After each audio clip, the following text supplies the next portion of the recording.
been an exciting week. Those of you who happen to try to go to our website, theinformationnation.com, it's been down most of the week. We've been having a few technical issues on that.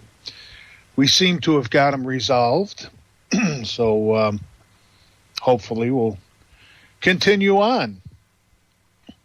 For those of you who know who Popeye is, Popeye has a show here on Wednesday, Friday, and Sundays. And this Wednesday, Popeye has been gracious enough to invite me to his show as one of his guests. And it should be interesting. Two veterans from two different wars getting together just to kick it around a little bit. I would suggest you tune in. We'll probably have a good time. 2 hours of two guys just... You never know what you're going to hear when you get two veterans together, so tune in. I think you'll enjoy it. He's on Wednesday. This will be this Wednesday at 10 o'clock Eastern, 9 o'clock Central Time, right here on Orion Talk Radio.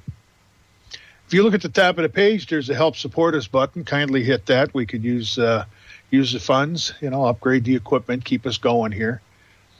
It's kind of hard, just to supply the station with everything that they need. And besides, now that we've picked up the FBI, the CIA, Interpol, NSA, they're all listening.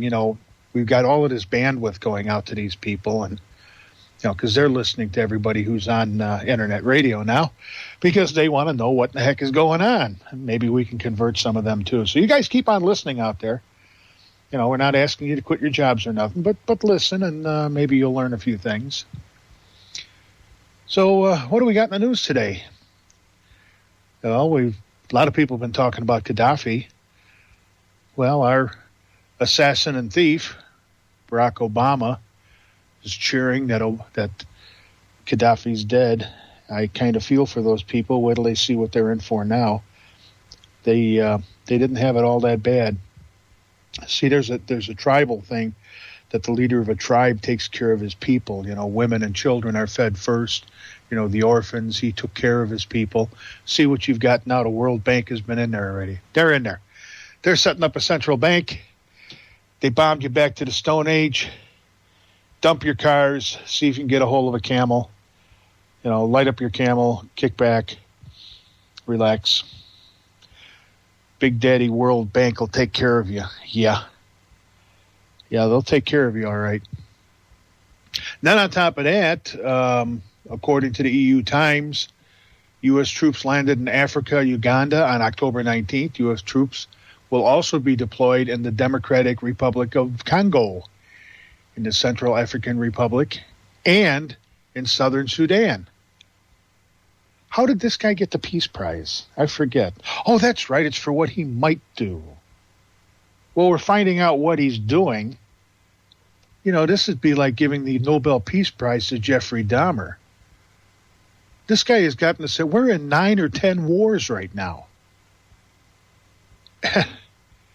And nobody's upset about it. I don't see Congress screaming. And he did this here. Here again, totally avoided Congress. Just did it on his own. I'm the king. I can do what I want. Come on, people, let's wake up. The hell with Occupy Wall Street, occupy the White House. What does Washington need in Africa? The goal of the operation is to help countries in the region struggle against Lord's Resistant Army terrorist group. Everything is a terrorist today, for crying out loud. Everything is a terrorist. You run out of toilet paper, a terrorist did it. Your water's not running hard. Your water pressure drops. It's terrorism. Everything today is terrorism. Terrorism, terrorism, terrorism. I mean, come on. This is totally out of hand with this. So they continue on EU Times, and they say the dispatch of U.S. troops to the Black Continent has already raised concerns with U.S. senators, presumably Republicans. There we go. Let's bash the Republicans a little bit more. The discontent of McCain and company will be explained with growing contradictions between the president and Congress. The latter is not happy about the fact that the troops have been sent to Africa without its approval. McCain stated that he has served under 4 presidents. None of them was so unwilling to cooperate with Congress. McCain added that he feared the deployment into Africa could become a commitment that we can't get out of.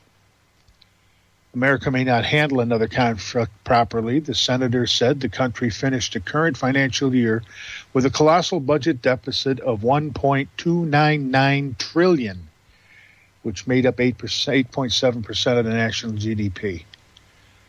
So here we go. Here we go again. Let's occupy another country. A little bit later on, we'll talk about how they're occupying Tennessee. Oh, they're in Tennessee. I bet you didn't realize that. I bet you didn't realize that our government is in the state of Tennessee conducting terrorist stops. So all you Tennesseans down there, all you terrorists, you guys running them stills for crying out loud. You terrorists, bums you. We'll get into that in a little bit. Then there's the austerity myth. Federal spending up 5% this year. How can we raise spending 5% when we don't have any money? Does that make any sense to you? I mean, I could never do it. I'm sorry. My credit card is, your credit cards are maxed out. Your bank account is empty. You haven't got a damn dime. You're living paycheck to paycheck. And you increase your spending by 5%. This does not make any common sense whatsoever. It says one Republican. This is from investors.com. These are on my website, hopefully, unless we have more problems. When Republicans took control of the House in January, they pledged to make deep cuts in federal spending. And in April, they succeeded in getting a bill advertised as cutting $38 billion from the fiscal 2011 budget. $38 billion? Come on, that's like I drop a penny out of my pocket. Then in August, they pushed for a deal to cut another $2.4 trillion over the next decade. Some analysts have blamed these spending cuts for this year's economic slowdown. But the data released by the Treasury Department on Friday shows that so far there hasn't been any spending cuts at all. In fact, the first 9 months of this year, federal spending was $120 billion higher than in the same period of 2010, the data shows. That's an increase of almost 5%, and deficits during the time were $23.5 billion higher. Gee, we got all this money. Why are we down occupying Wall Street? I don't understand. I'm having a real hard time, wrapping my gray matter around this. We're supposedly broke, but we raise spending. The president is supposed to go to Congress to deploy troops, but he doesn't. Welcome to the New World Order. Is everybody ready for that? And it's not getting any better. It's getting worse. I mean, for crying out loud, you got Nancy Pelosi's brother who got, I don't know, what in the heck? I told you guys last week about this one. Yeah, Nancy Pelosi, where's she at? Who knows? Who cares? But her brother company got almost $1 billion, $753 billion. And that's her brother. So I can understand that, helping out family, how that goes. You always got your little brother or your big brother or your same age brother if you're twins. And, he needs a couple of bucks here and there. So you kick him a couple of bucks. What the heck's the difference? 120 billion here, 120 billion there, 750 billion here. And we're backing a solar or electric car now. It's going to be made in another country because they say we can't build that car here. Stop blowing smoke up my chocolate whiz-wang and claiming it's a chimney, will you? We have the ability. This country, when the Industrial Revolution started, we outproduced everybody. We were innovative. We built cars. We built houses. We built just about everything. Hey, this is the Information Nation. I'm your host, Ken, on Orion Talk Radio. As I said before the break, there's a little chip-in button up there. Let's beat the heck out of that thing, huh? Okay, back to all the good stuff. Profile of a long-planned protest, Canadian Free Press. I don't understand why we're occupying Wall Street. I'm sorry, I have a problem with that. There are, I don't know how many thousands of businesses that are on Wall Street. And the people there, you talk about a misdirection. The people there are not your problem. The Federal Reserve is your problem. The president is your problem. Senators and congressmen are your problem. These are the people that are approving all of this stuff. And it's not going to get better. It's going to get worse. And let me tell you something. I picked up a book. It's been a while. I've been wanting it for a while. I finally got it. Called A Creature from Jekyll Island by G. Edward Griffith. And I'll tell you something. You read that book, you start reading it, and I will guarantee you by the third chapter, you'll know exactly what in the heck is going on. You will know exactly what they're doing to you. Now, this Occupy Wall Street is a nice little misdirection. It's, well, here, Canadian Free Press, profiling protesters in the Occupy blank, fill-in-the-blank movement, which copycats the revolution in Cairo that turned Egypt back to Muslim Brotherhood control, can be best done in 4 familiar words, same old, same old. The Occupy Wall Street are the same activists who pour into the streets to burn cars and smash windows during the G20 and the G8 gatherings. While they go to great lengths to claim representation of the masses, they are at the beck and call of the same political leaders they supposedly rise up against. They represent organizations who are on government grants and which are sustained by public donations. Think Greenpeace and Code Pink. The Occupy crowd want average working people to believe their protests are spontaneous, that their carefully crafted fairy tales always have a happy ending. That in this case, they work only to save the world from banks and greedy corporations, if only. They are on the payrolls of the same people they pretend to protest. Their leaders originate in the movement that saw environmentalists rewrite the pickets of the peace movement after the make fill-in-the-blank a nuclear weapons-free city passed its fashionista phase. These people, see, this is what they do. You know, everybody talks about how the Tea Party was co-opted by the Republicans. This, because it's so large, is being co-opted by the same people that the people on Wall Street are complaining against. And they got the Gestapo Nazi police down there beating the heck out of the citizens of this country because they're walking down the street. Some girls are walking down the street, so they surround them with netting and mace them for no reason other than walking down the street and protesting. They're on a sidewalk. You got people, now think of this. You get led down the Brooklyn Bridge, and then 700 people get arrested for blocking traffic. Basically, some other, whatever other bogus claims they want to make against these people. But we're not using critical thinking here. You know, we have people who are camping out in the parks, who are protesting Wall Street, marching on the streets. There hasn't been any breaking. I'll tell you right now, if they start breaking windows and they start kicking in doors and setting cars on fire, you're going to see the police go nuts. You're going to see them start busting heads, and you're going to get a lot of innocent people hurt. But they don't care. It's about the agenda. It's not about Occupy Wall Street. It's not about the fact that the government is stealing your money and systematically putting it in their own in the bankers' pockets. It's totally about the agenda. In The Creature from Jekyll Island, you can see exactly what that agenda is, and it's basically control the world. These people are so enamored with their own, I don't know what the heck to call it. They're so in love with themselves that they think you're an idiot. They can rule the world. They can do better for you than you can. They're scum-sucking bottom feeders is what they are. They're just gonna take everything, and we're gonna take control, and we'll teach the sheeple what we want them to do. And these people, there's a lot of good people on Occupy Wall Street. You see a lot of elderly people down there. But they're being co-opted by these other clowns that work with the rest of these organizations.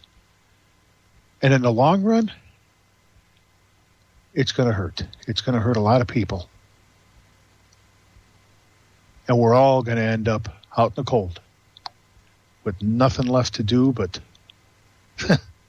hope that we've got something to eat next week. And it continues.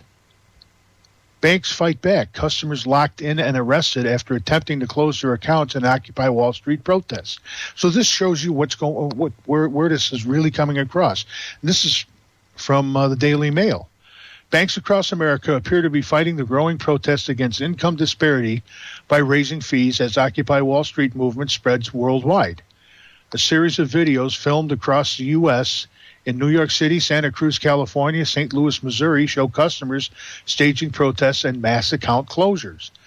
However, the footage has emerged showing what appears to be dozens of Citibank and Bank of America customers denied requests to close their accounts, some even being arrested after alleged clashes with branch managers. So now we've got Congress giving away your money, and we have the banks. They don't even want to give you what you're due. They don't want to even give you the money that you saved in those banks. All they want to do is take the money that you saved in the banks. And what are we going to do? You know, I'm not advocating running on the banks. I'll tell you what I am advocating, though. I don't put any of my money in Bank of America, Citicorp, any of these big banks. I deal with a local community bank. That's all they are. You know, they're in a few small areas. I mean, they're not nationwide. It's a small bank. They loan to small business around here. But if you think that I'm going to dump my dough in Bank of America or Citibank or any of the rest of these clowns, I mean, if you're happy with them, you know, hey, be happy with them. But what's coming next, what's really coming next is going to blow your mind. And I hope you're ready. I hope you're really ready. Anybody out there that's got a job, crank it up, babe. Start telling your boss you are going to have to work overtime, because what's coming next, and I'm going to hit this right after the break, is going to take every dime out of your pocket. It's going to take everything away from you. And you're going to sit back and say, I'm going to tell you this, and you're probably going to go, nah, they wouldn't do that. Oh, yes, they would. Hey, I told you we'd be back. It's about 3 minutes. You can't get away from us that easy. This is the Information Nation. I'm your host, Ken, on Orion Talk Radio. Let's go hit that chip-in button. You either give it to us or you give it to the bankers. What the heck's the difference? You don't want to give it to the bankers because they got a new surprise for you. A brand new surprise. Holy bailout. Federal Reserve is now backstopping $75 trillion of Bank of America's derivative trades. Now, this is the most illegal thing that a bank can do. It is extremely illegal. What they're doing is they are taking from their investment side and putting it into their banking side. That's against the law. This is on the dailybail.com. It also comes from Bloomberg. This story from Bloomberg just hit wires this morning. Bank of America is shifting derivatives in its Merrill Investment Banking unit to its depository arm, which has access to the federal discount window and is protected by the FDIC. Everybody knows what FDIC is, don't they? This means that the investment bank's European derivatives exposure is now backstopped by the U.S. taxpayers. Bank of America didn't get regulatory approval to do this. They just did it at the request of frightened counterparties. Now the Fed and the FDIC are fighting as to whether this was sound. Fed wants to give relief to the bank holding company, which is under heavy pressure. This is a direct transfer of risk to taxpayers done by the bank without the approval of regulators and without public input. You will also read below that J.P. Morgan is apparently doing the same thing with $79 trillion of notional derivatives guaranteed by the FDIC and the Federal Reserve. What this means for you is that when Europe finally implodes and the banks fail, U.S. taxpayers will hold the bag for trillions in CDS insurance contracts sold by Bank of America and J.P. Morgan. Even worse, the total exposure is unknown because Wall Street successfully lobbied during the Dodd-Frank passage so that no central exchange could exist keeping track of net derivative exposure. But just what they're talking about here, you're looking at $153 trillion tacked onto our 14 trillion, almost $15 trillion debt, plus what all other exposures we have out there. You're talking over 200 and something trillion dollars that the taxpayers are going to be required to do. Now, I want to talk to all you illegal aliens out there. Why are you coming here? Do you realize that when you cross the border, you're already $750,000 in debt? If it's you and Mamacita and the little ones, if there's only 3 of you that cross the border, you're each in debt $750,000. And in the meantime, you're watching our trucks going into Mexico, taking our jobs and putting them there. Why are you coming here? Hey, amigo. How the hell are we going to pay for this? Do you see why a lot of people are saying that this economy, this global economy, is going to collapse? It's going to start with Europe, and it's going to feed right into us. 75 and 79 is 154 trillion. 154 trillion. At 14 trillion, you're $149,000 in debt. Every one of you. You, your wife, your kids. My niece just had a little boy at the beginning of October. He's already $150,000 in debt. He hasn't had enough time to dirty a half a dozen diapers yet, and for crying out loud, he's that far in debt. And they just continue to do it to us and do it to us and do it to us. And we just sit back and go, oh, okay. But this is not the Wall Street people. This is not your companies that are on Wall Street. This is your Federal Reserve. And if you read the book, you will find out exactly why they're doing it and how they're getting away with it. They are taking everything you've got. This housing crash was planned. Everything that these people have done, this has been planned for years. And G. Edward Griffith lays it all out for you. And I'll tell you, the more I read this book, I cannot sit down and read 5 or 6 chapters in a night. I sit down for maybe 20 minutes to a half an hour, and by that time I'm fuming. I got to put the book down because I can see everything that he wrote in this book back in, let's see, whenever the heck this darn thing was. He wrote the darn thing in the 70s. I believe it was in the 70s. Oh, what the hell? That's the 10th printing. Let's get all the way down to the first printing. This is the 4th edition of the book, for crying out loud. He had a 9th printing. The first printing was 1994. He wrote this book 17 years ago. And people back then, they said he was crazy. You read this book now. I mean, it's been updated. But if you read this book now, he wrote it in 1994. It was, the 18th printing was in 2006. And if you read this book now, you're going to see exactly, he lays out their entire game plan in here. You can see it step by step by step by step, every darn thing that they've done so far. And for crying out loud, I'll tell you right now, I'm only 111 pages into the book. And it will get you fuming because these people are systematically destroying this country, tearing it apart to do nothing more than line their own pockets. That is all they are doing. They're just lining their own pockets, one step at a time, one little bit at a time, 1 penny at a time. Then it was a nickel. Then it was a dime. Then it was a quarter, $half, dollar.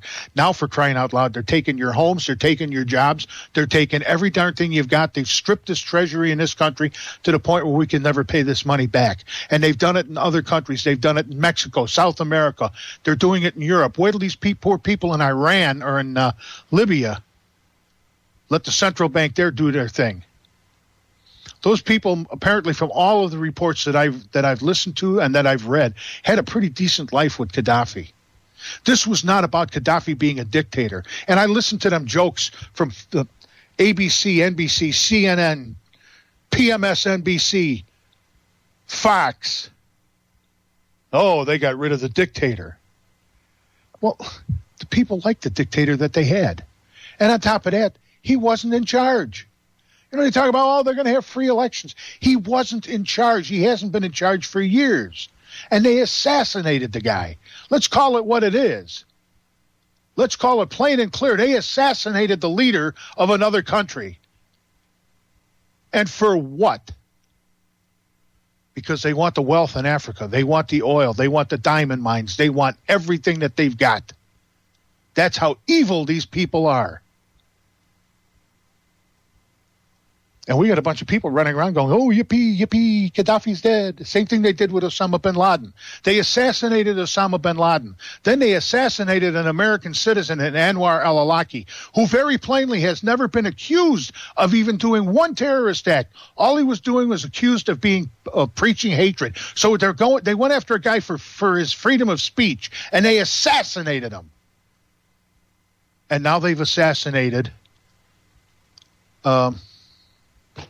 Muammar Gaddafi.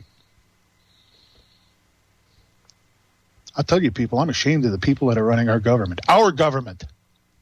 You wonder why these people hate Americans? And this has been going on for years. All for money. Money and power. That's all they want. That's all they want. Money and power. My question to them is, what are you going to do when your utopia, when you build your utopia and it falls apart around you because you don't know what to do with it? What are you going to do then? These sharks will start feeding on each other. And we're on the Orion Talk Radio Network. We're on for at least another hour and 15 minutes. So we got plenty of time to really rock your brain. In the next hour, we're going to be covering the CIA and drugs and all sorts of good stuff. So you want to hang in for that. You'll be enlightened. You'll become part of the Enlightenment. Yeah. Did everybody during the break dig into their pocket and find some money that they can donate to the Federal Reserve so, you know, they can pay off that $75 trillion in derivatives? What's really amazing is all of this illegal stuff is happening. Nobody's going to jail. There's nobody going to jail. Dodd-Frank, they didn't go to jail for what they did. They destroyed the housing market with Fannie Mae and Freddie Mac, or Fannie's Freddie or Freddie's Fannie or whatever the heck they want to call them there. They literally destroyed the housing market by doing what they did with this Frank Dodd bill. And their buddies at those two government agencies, these people didn't even go to jail. They just gave them more money to leave. I want that job. I'll go in there. I can screw it up. Then they can give me $50 million and I'll leave. I'll go do something else that I can screw up and make another $50 million. Jeez. Come on, people.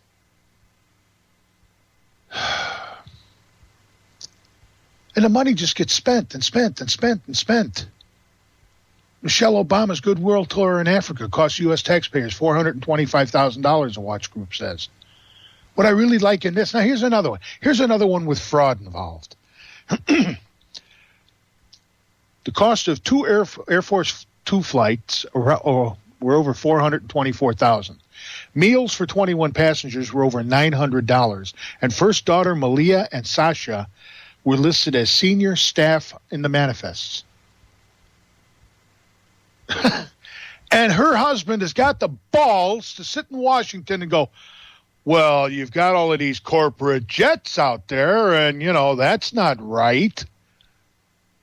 Why don't you look at what your wife is doing, meathead? Or maybe you're just glad to get her the hell out of the White House. I mean, it's just one thing after another with these people. Just keep stealing and stealing. Take everything you can. Take everything you want. What the heck? Then you got the green people who want to put porta potties on top of Mount Everest.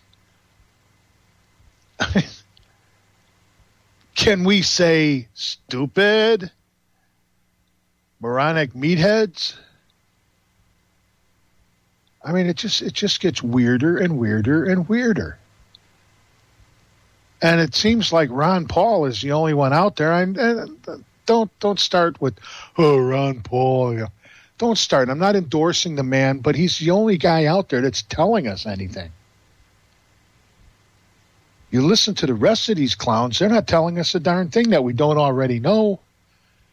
They're not telling us a darn thing that we don't know.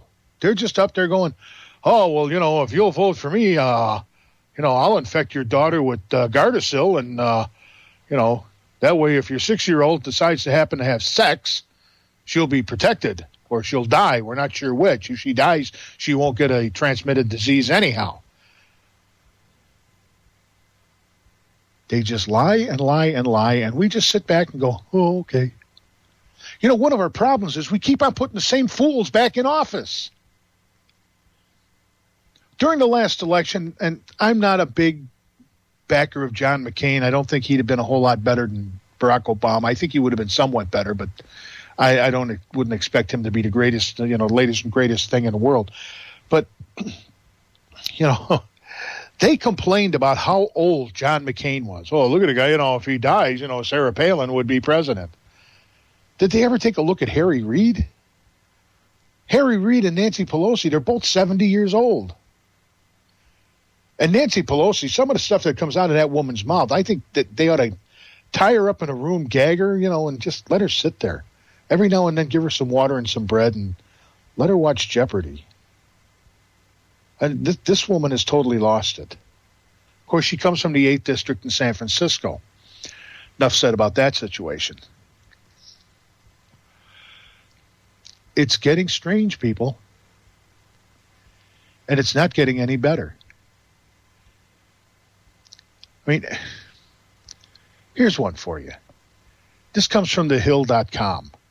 Reid signal government jobs must take priority over private sector jobs. Senate Majority Leader Harry Reid on Wednesday indicated Congress needs to worry about government jobs more than private sector jobs, and that this is why the Senate Democrats are pushing a bill aimed at shoring up teachers and first responders. Yeah, blow some more smoke up my chocolate whiz wang, will you? It's very clear that the private sector jobs have been doing just fine. It's the public sector jobs where we're losing huge numbers, and that's what this legislation is all about. Well, now we've got the truth on the jobs bill. It was to do nothing more than back the unions and put more people in work for the government. These people think they're running a job. They're a company. They're not. It's one of the reasons people pull their kids out of school and they teach them at home, or they put them in private schools. My son was taught at home, and then we put him in a private school. And yeah, I had to pay my taxes and everything else. Plus, on top of that, I had to pay all the tuition and everything else. But he got an education. It's very clear that private sector jobs have been doing just fine. Yeah, right. Senate Minority Leader Mitch McConnell, who accused Democrats of purposely pursuing higher taxes as part of a teacher first responder bill, S-1723, said that Republicans would oppose it. McConnell said the bill was meant to fail in order to give Democrats an issue to run on in the 2012 election. But Reid said the Republicans are simply trying to defeat President Obama any way they can. The Republicans don't have to defeat him. Don't worry about what the Republicans are talking about. You better worry about what the people on the street are talking about. We're talking about the most inept president, incompetent, that we've ever had in the White House. At least from our side, the bankers love him. because he's ready for another bailout. But here we have the Senate Majority Leader telling you, the American people, stuff it. Just shove it up your chocolate whiz-wang till it pops out your mouth and you can't talk. In other words, just shut up. We know better than you do. We know how to do things here in Washington. You people just don't say nothing. Be quiet. We'll take care of it. Don't get your diapers in a bundle. We know what we're doing. You just have to pay for it. And pay for it. And pay for it. The more they do to us, the more we're going to end up paying. We cannot continue to allow this to happen. They are taking money every which way they can. Harry Reid's state is in a world of hurt as it is. I don't understand how in the heck this ever happened. They put him back in the Senate. So we've got this clown for at least another 4 more years. And he's going to be 72 years old, I think, sometime either this year or the beginning of next year. And I listened to him. He complained about a bill, an infrastructure bill, which was to improve the roads in this country because it didn't have funding for bicycle paths. I'm not kidding you. For bicycle paths. Harry Reid is so concerned because he wants to get out there and pedal his ass around that there was no funding for bicycle paths. I don't know, in my community here, we built our own bicycle path.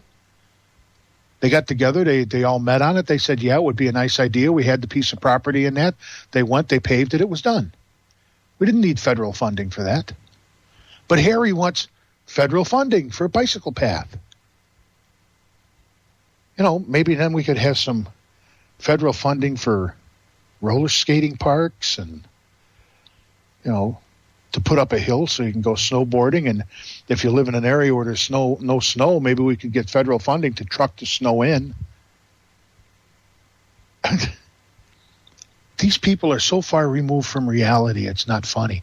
And then they complain about the new people that came into Congress that said, whoa, wait a minute here. You can't spend this kind of money on this. This is ridiculous. You can't spend this kind of money and expect the American people to pay for it because it's useless. What can I say? I'm on the most urgent of business. It is said that the people are revolting. You said it. They stink on ice. There we are, see? That's what the politicians think of us. We stink on ice. Talked a little earlier about Tennessee becoming the first state to try to enslave their people. I got a little clip here for you I want to play. It's 2.5 minutes long. I think you'll enjoy it, so listen up. Tennessee is now the first state ever to work with the TSA to deploy a simultaneous counterterrorism operation statewide. News Channel 5's Adam Gassimi was at one of their way station checkpoints today near Portland. Yeah, Vicki, you know, this was a massive operation really bringing all federal, state, and local agencies together to not only do random searches, but also create an army of agents on wheels. You're probably used to seeing these signature blue uniforms at the airport. See something, do something. But now TSA agents are on the interstates fighting terrorism with visible intermodal prevention and response, or VIPER operations. Where is the terrorist most apt to be found? Not these days on an airplane, or likely on the interstate. Tuesday, Tennessee was the first to do this simultaneously at 5 way stations and 2 bus stations statewide. They're recruiting truck drivers like Rudy Gonzalez into the First Observer Highway Security Program to say something if they see something. Not only truck drivers, but cars, everybody should be aware of what's going on the road. It's all meant to urge every driver to call authorities if they see something suspicious. Somebody sees something somewhere, and we want them to be responsible citizens, report that, and let us work it through our processes to vet the concern that they had when they saw something suspicious. The Tennessee Highway Patrol is checking trucks with drug and bomb-sniffing dogs during random inspections. During one today, they found barrels of chemicals on the back of this truck that seemed suspicious. But after checking for dangerous levels of combustibles, It's all clear. Good news. the driver had to only secure a loose barrel before getting back on the road with countless other tractor-trailers. Homeland Security officials worry one day could be used for terrorism. The bottom line is this: if you see something suspicious, say something about it. Now, the random inspections really aren't any more thorough than normal, but Colonel Tracy Trott with the Tennessee Highway Patrol says it's all in the details, pointing out what happened when an Oklahoma State trooper stopped Timothy McVeigh for not having a license plate just after the Oklahoma City bombing. Vicki? Adam, thanks. We want to urge you, today's Viper searches did not come from any particular threat. One TSA official says intelligence tells them they should be focusing on the highways as well as the airports. Okay. Hey, if you lose me here, we got some vicious thunderstorms rolling through here. So let's hope we hold on for another hour. There you go. There you have it. If you see something, and you're asking truckers if they see something probably the only thing they're going to do is go, look at the wreck on that babe. Oh, for crying out loud. But this is what they're doing. And they showed a map on the video that I got this clip from. And they were doing this all over the state of Tennessee.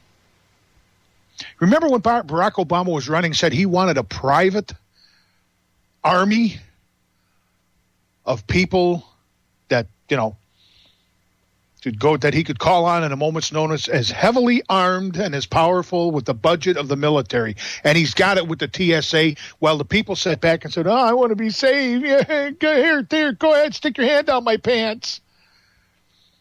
And we just sit back and let it go. If they pull me over, I'm going to tell you exactly what I'm going to say. Number one, is there a reason you pulled me over? And am I under arrest? Where the conversation goes from there is up to them. But I do walk around and I do drive around with a Constitution in my back pocket. And I will stick the Fourth Amendment of the Constitution right in their face and tell them, you have no right, unless you are accusing me of something, arresting me for something, you have no right to stop me and detain me. I mean, just see something, say something from that lesbian up there in Washington. And I'm sorry, I'm not picking on all lesbians, but that brought up there is something else. I don't even think the lesbians want her. Janet Napolitano. This is getting totally out of hand, people. It's getting totally out of hand, and we're having it stuck right up our chocolate whiz-wang, and they're laughing their butts off about it. And this is what you've got. Obama's got a private army with this TSA, and nobody's standing up to him. Very few people are standing up to him because they all want to feel safe. They had 1,500 or 15,000 rocket launchers in Libya that are now in the hands of terrorist organizations. Oh, excuse me. And they're worried about if you got a bomb stuck in your underwear. Hey, I'm sorry. I'm not setting my junk on fire for anybody. Let some Arab do it. And that's about all he did. He tried to light his junk on fire and burned his cojones. And what they'll do now is, these people are they're either so stupid or the American people are so stupid. They're not going to attack us twice the exact same way. There's not a military guy out there that would turn around and say, well, let's see, we came down this route before, let's do it again. He's going to say, no, they're going to be expecting that. Let's do something totally different. Now for something completely different. And we just sit back and we go, oh, I want to be safe. Yeah, here's my 3-year-old. Go ahead. You can feel her up too, you pedophile. Oh, here's my son. Yeah, here, go play with my wife's boobies. These people make me sick. They have absolutely no guts whatsoever. They just sit back, I want to be safe. Yeah, like if somebody breaks into your house, you've got a cop in your back pocket. No, you just hold up your telephone and say, wait a minute, I'm going to call 911 so I can feel safe. Could you give me about 15, 20 minutes? Oh, they're not there? The donut shop? Okay. Mm-hmm. And it's coming, people. Unless we put a stop to this, it's going to come, and it's going to keep on coming. They're going to shove this so far up your chocolate whiz wing, you're not going to. The wax in your ears is going to go flying out. It's a new wax cleaning job. A little wax on, wax off. What am I going to do with you people? Come on, let's everybody wake up. Everybody wake up. Those of you that are awake, wake up the person next to you. Go out, hand out a flyer. Give somebody a constitution. Find your local politician. Give them an enema. Give somebody something. Doesn't matter what, but wake them up. For crying out loud, we can't continue to put up with this. If I wanted to live in a police state, I'd go to Cuba. I'd dive in the water off of Miami and then I'd swim to Cuba. My grandfather was in Germany before World War II, or right after World War I. And he left Germany because he saw what was coming with the brown shirts. And I used to sit down when I was a kid and listen to him for hours, just talk about the old country and what went on and how the Nazis took over. And you want to know something, people? It's the same game. The same thing that happened in Germany when Hitler was coming into power is now being done to us, and nobody out there sees it. A handful of people. The rest of them are, let's go down and occupy Wall Street. Why don't you go occupy the men's room at the gas station or something? I'm sorry, I got wrapped up in the music there. Hey, this is Ken for the Information Nation on Orion Talk Radio, OrionTalkRadio.com. For those of you who don't remember, Wednesday night I will be a guest on Popeyes Down the Rabbit Hole, 10 o'clock Eastern, 9 o'clock Central Time. Tune in. Two veterans from two different wars. We're going to be going at it pretty good. We give you all sorts of fun and a lot of information to go with it. Popeye has a heck of a show on there. He does them on Wednesday, Friday, and Sundays. Tune in and have a good time. Okay, I promise you the CIA and the drug trade. I got it broken down into 3 clips here. Listen very closely because you're going to get a history lesson here. As soon as the cue's up. There we go.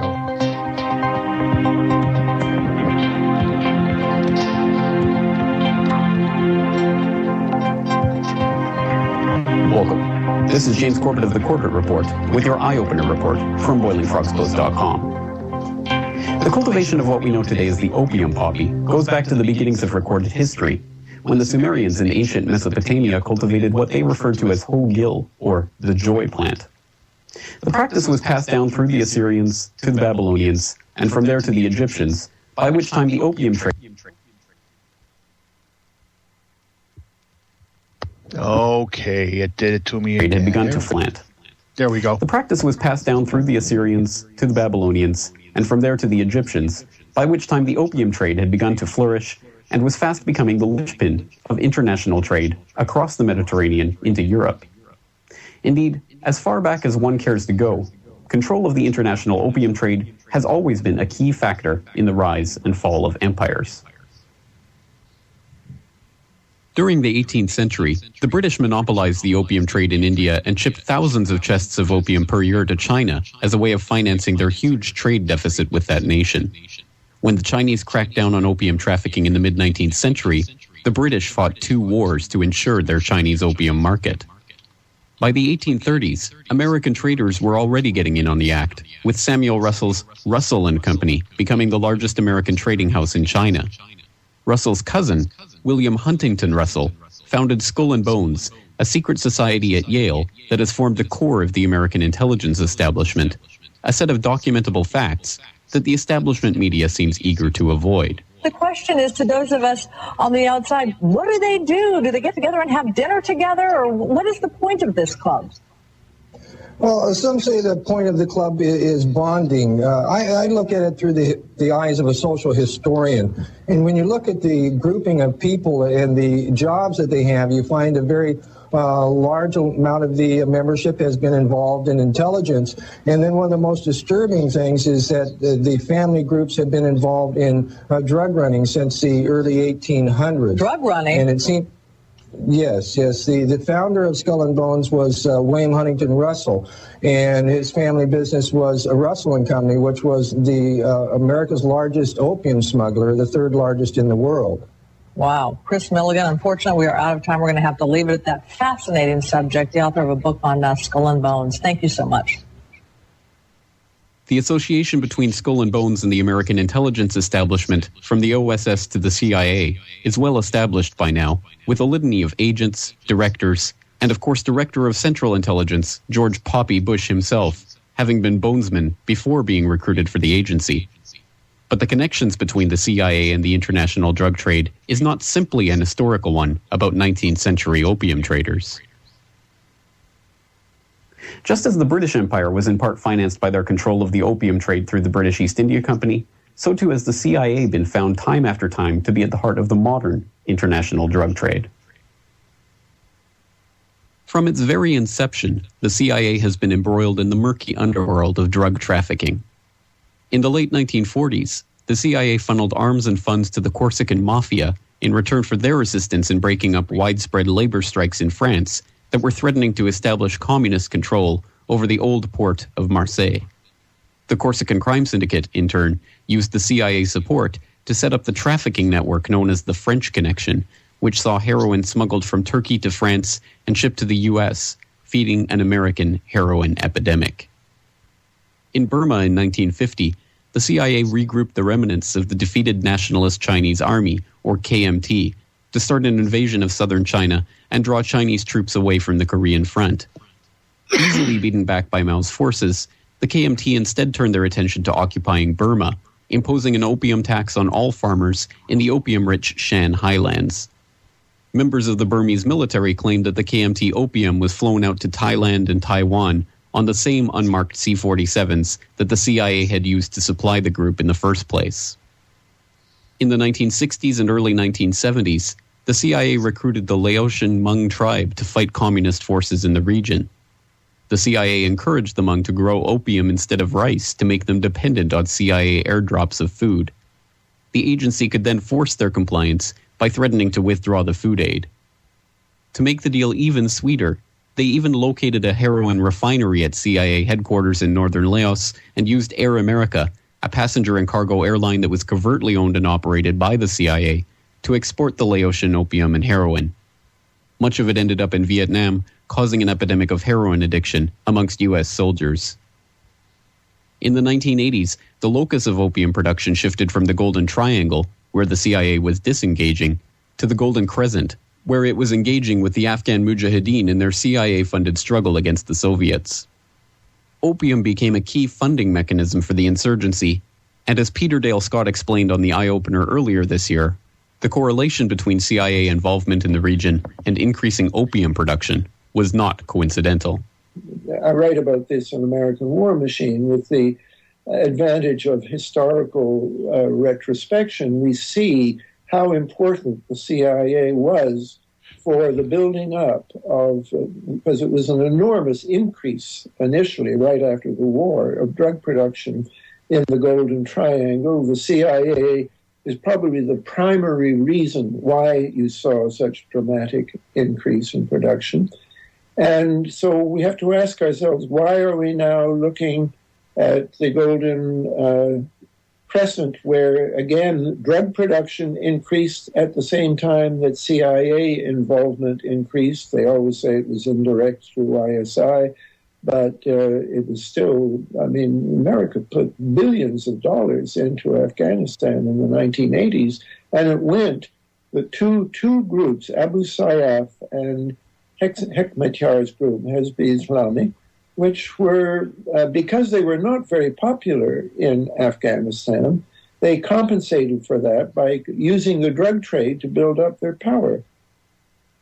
Also in the 1980s, the U.S. supported the Contras in their fight against the Sandinista government in Nicaragua. Officially barred from arming and funding the Contras by Congress, the CIA came up with a scheme to sell arms to Iran and use the funds to illegally arm and supply the Contras. CIA-protected drug smugglers flew down to Nicaragua loaded with arms to supply the Contras and flew back loaded with Colombian cocaine. A decade later, investigative reporter Gary Webb used official government documents to prove that the CIA had sheltered these drug smuggling operatives and followed the trail of this cheap Colombian cocaine to the beginning of the crack epidemic in South Central LA. All right. That's the first part. We'll pick up the next one after the break, which is coming up very shortly. But it just goes to show you that our CIA, lovely people. Crack in America. That's what CIA stands for. Our government has been pushing this stuff on our kids for years. Hey, this is the Information Nation. I'm your host, Ken. We're on Orion Talk Radio, oriontalkradio.com, theinformationnation.com. Okay, you heard part one. Here comes part two at you. Take a listen, pay close attention, because part three is going to really open your eyes up. If you look at the book, I've got 70 pages of source notes. Like I said, like the series, most of the book is based on the government's own documents and the testimony of government witnesses. Now, you can argue that, well, this wasn't official CIA policy, which a lot of people have argued.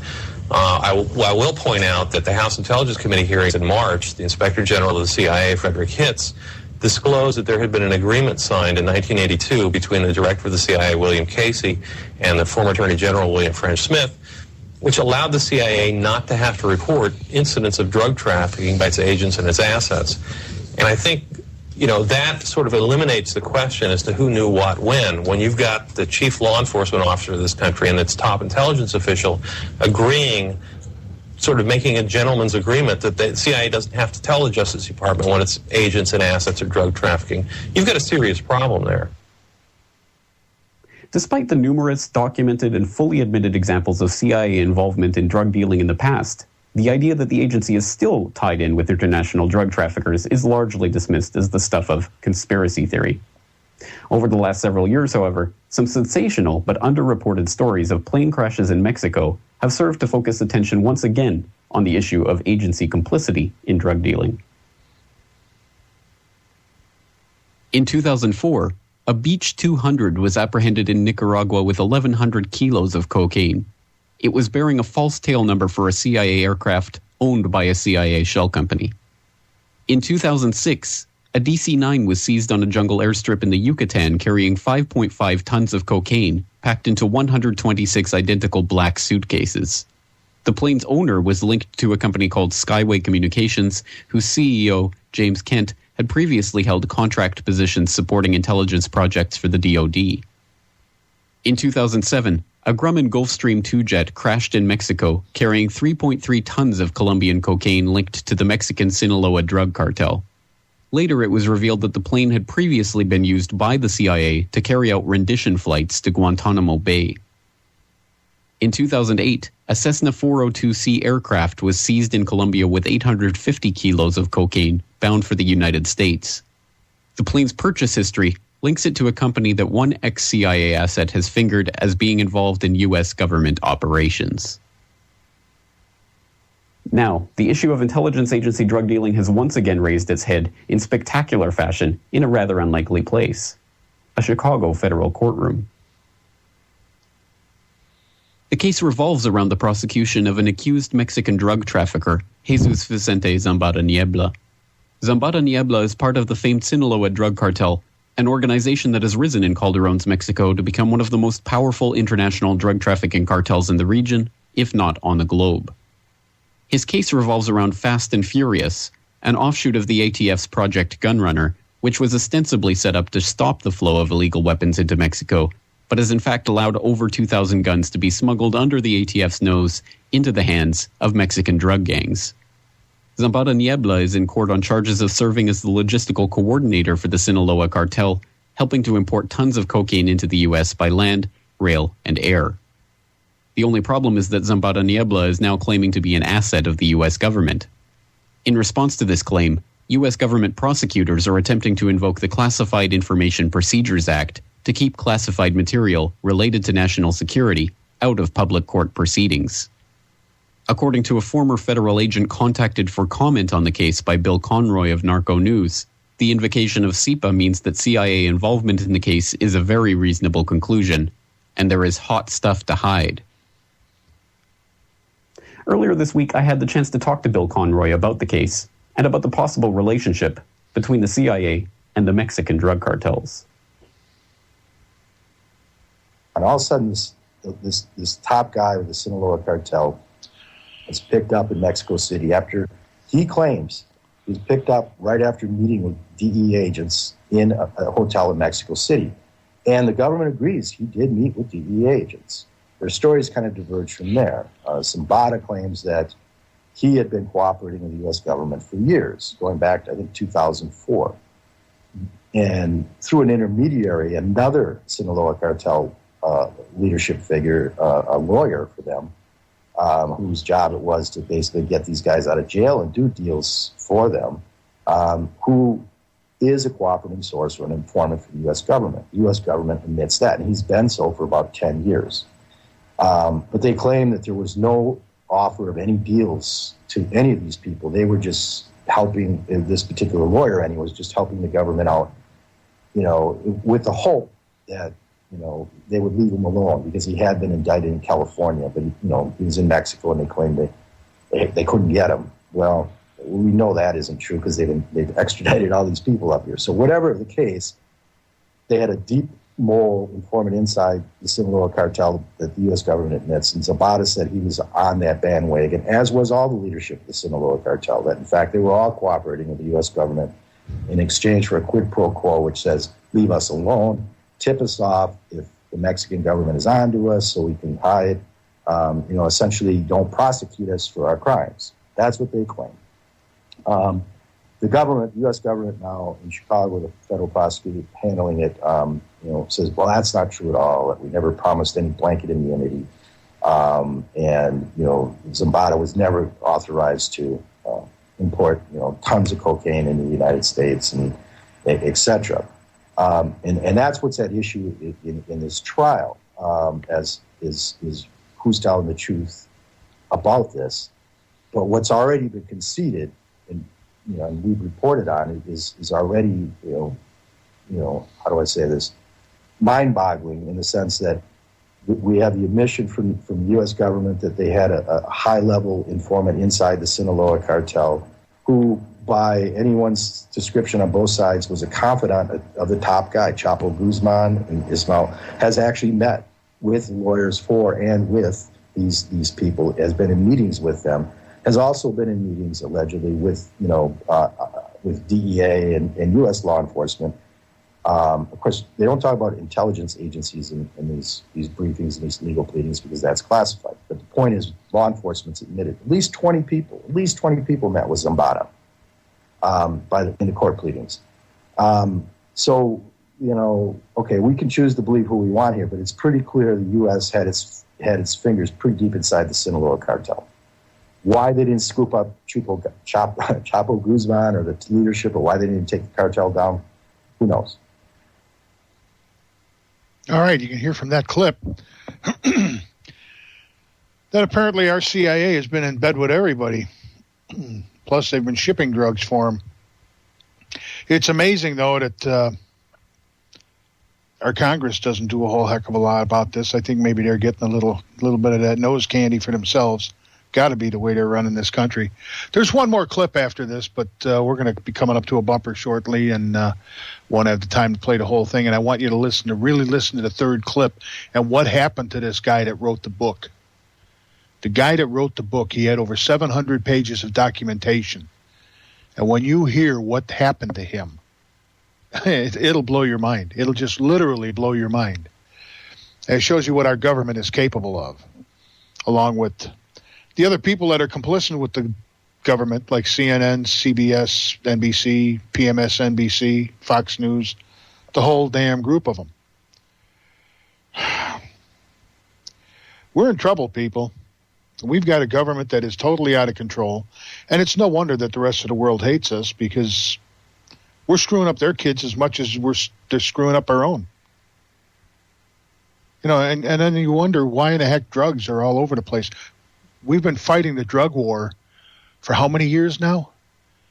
I mean, I remember when Reagan was in office and he had that big just say no. And before that, we've spent, I'm willing to bet we've spent over $1 trillion on the drug war. Why didn't we just give it to the CIA? We wouldn't have to worry about damn drugs. But instead, our own government agencies are in bed with the drug cartels. Look at Fast and Furious. I mean, they got caught. They were trying to dump the blame on gun owners in this country. We're back for the last segment, and I promise you the last segment of this thriller we've got going, the CIA and the drug trade. Listen very carefully what they did to this guy that wrote the book, because it'll show you that this government knows no bounds when it comes to screwing people over. Despite the startling nature of the case and the likelihood of agency complicity in drug trafficking into the United States yet again, the establishment media has been almost completely silent on this aspect of the Fast and Furious scandal, with Bill Conroy at Narco News being one of the only reporters on the beat at the moment. Perhaps this is not surprising, given the shameful history of the American media in their coverage of CIA drug connections in the past. After the publication of Gary Webb's expose on the CIA-Contra drug connections in the San Jose Mercury News in 1996, he was subjected to a fierce critique from the Washington Post, the LA Times, and the New York Times. The backlash eventually forced Webb's editors at the Mercury News to back away from the story. The CIA's own internal investigation by Inspector General Frederick Hitz vindicated much of Webb's reporting, but Webb remained a journalistic outcast, and the story was commonly believed to be discredited. Charles Bowden wrote the piece 2 years ago. Gary Webb wrote a series of articles that said some bad things about the CIA and drug traffickers. The CIA denied the charges, and every major newspaper in the country took the agency's word for it. True. And that was the strange part about it, is that we laid out a series based on a year of investigation that had buku government documents. Most of the series is based on government documents, DEA reports, FBI reports, the testimony of government witnesses. And then the other papers came back with unnamed sources, mostly unnamed government sources, saying, well, this couldn't be, we don't believe it, these drug traffickers weren't as significant as Webb made out. And that was it. And at that point, the series is viewed as discredited because unnamed government sources told the Washington Post that they didn't believe it. So, I think this is an interesting lesson for the press. And I think what you've seen as a result is the sort of CNN tailwind fallout now that investigating covert CIA operations, investigating the CIA in general, is now off limits to the press, unless you have what Ted Turner called proof beyond a reasonable doubt, which when you're talking about covert operations, you're never going to find as a journalist. In 2004, Gary Webb was found dead from 2 gunshot wounds to the head. The death was ruled a suicide. In the end, perhaps it is a simple matter of economics. There are billions of dollars per year to be made in keeping the drug trade going, and it has long been established that Wall Street and the major American banks rely on drug money as a ready source of liquid capital. In late 2009, Antonio Maria Costa, the head of the UN Office on Drugs and Crime, even went on record to say that it was primarily drug money that kept the American financial system afloat during the 2008 crisis, estimating that some $352 billion of drug profits had been laundered via the major U.S. banks during that time. With those kinds of funds at stake, it is unsurprising to see a media-government banking nexus develop around the status quo of a never-ending war on drugs, aided, abetted, and facilitated by the modern-day British East India Company, the CIA. As presidential candidate Ron Paul pointed out during his 1988 run for the White House, it is not until the people take back their government and repeal the drug laws that artificially inflate drug prices that we can begin to actually deal with the root of the drug problem and, at the same time, remove one of the key funding sources for the CIA's illegal operations. I don't think there's any doubt about it. I mean, it was even some of it got reported in the Iran-Contra scandals. We did know that there were drugs involved, and they were selling drugs back and forth. I think that might be the number one reason for the drug laws. I mean, they use and play on the good people of America to support them, but I think the number one reason is not to have high prices for some two-bit drug dealer as much as to raise the funds necessary for governments to do illegal things, whether it's some terrorist government someplace or whether it's our own CIA to fund programs that they can't get Congress to fund. I think it's tragic, and the sooner we get rid of the drug laws, the sooner this would end. This video is part of a new weekly video news series. Future editions of this series will be available to subscribers of BoilingFrogsPost.com. For more news and commentary from James Corbett, please visit CorbettReport.com. Suicide. The man committed suicide, shot himself twice in the head, and they ruled it suicide. That's pretty darn good. How stupid do they think we are? You know, that's like a guy that got stabbed in the back 15 times, called it the worst case of suicide they'd ever seen. You know, they've got to think we're stupid. They really do have to think we're stupid. Because it just goes to show you that they'll try to get away with anything. They take this guy, they pop him in the head twice, and they don't think twice about it. You know, in the first place, if you talk to any forensic expert, he'll tell you the first time you pull the trigger with your gun to the head, your body goes rigid, your hand flies open, the gun goes flying. So, and besides that, it gives you a heck of a migraine. So unless this guy had a fully automatic pistol in his hand and pulled the trigger, and it got 2 rounds off very quickly before he let go of the trigger, which I highly doubt, because most people don't plan that far in advance when they go to kill themselves. The people in the chat room got it. They knew. They knew before this even came up that he was killed. I got people in the chat room, very smart people. You ought to go to the chat room sometime. Those of you out there listening, you get the opportunity, go to OrionTalkRadio.com, hit the shows and hosts, go down to Information Nation, put you right in the chat room. Sit there and talk to some of these people. I got some very smart people in the chat room. But this is what they think, you know, just... we can run drugs, we can run guns, American people are a bunch of idiots, they're a bunch of sheeple, we'll just get away with everything that we can. It's like in that movie, what the heck was it, Independence Day, where they walk underground into this lab, and there's all of these scientists and all of this equipment, and they go, how in the heck did you pay for this? He said, what do you think, they paid $900 for a toilet seat? How do you think all this funding is getting done? It's all getting done the same way, illegally. Oh, I'm sorry. Popeye just corrected me, said he used a pump shotgun. He must be able to pump very fast. Well, I'll tell you.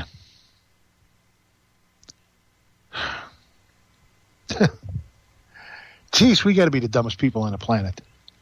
You know, the thing is, even Bill Clinton with the Vince Foster case, that was the most ludicrous suicide I'd ever seen. They said he committed suicide. They found carpet fibers on his body. He was in a park. There was no splatter. He had very good blood. He shot himself in the head or in the chest or in the back or in the foot, whatever the heck it was. But there was no blood splatter. There was no evidence of a suicide, but they listed it as a suicide. And there is so much dirt that went down with Vince Foster, if you ever read the documentation on it, that, I mean, the White House pulled things that most people couldn't possibly do, but they got away with it. 2 kids down in Mena, Arkansas, run over by a train. You ought to read that one, too. Ladies and gentlemen, we have a lot of people in this country that are running this government that are bigger criminals than the drug dealers. They're bigger criminals than the armed robbers or the vandals. These people are pure evil. You know, George Bush talked about the axis of evil, or Ronald Reagan talked about the axis of evil. I don't think he was talking about Russia and the rest of them. I think he was talking about our own CIA, FBI, Interpol, our banking system. You heard right on the report, the banks, they love the drug money. They've been caught pushing drug money. Nobody goes. Why is it nobody goes to jail? If that was me, I'd be going to jail. I mean, for crying out loud. They got a guy now in Chicago that they're trying, part of the drug cartel. He come out and said, hey, I was working for the CIA. Holy crap. They shut that up real quick, didn't they? We have corruption in our government. And we're going around the world supposedly putting, I hate the word democracy anyhow. That's a load of crap. That's mob rule. But we're going to teach all these other countries how to be like us. I sure hope we don't. Because if they become like us, they're going to be just as big as scumbags as we are. We cannot continue to allow our government to get away with what they're doing in our name. My grandfather used to tell me there's a lot of things that people can do, but very plainly, they can't take your good name away from you. And these politicians have done that to the American people. They have taken away our good name.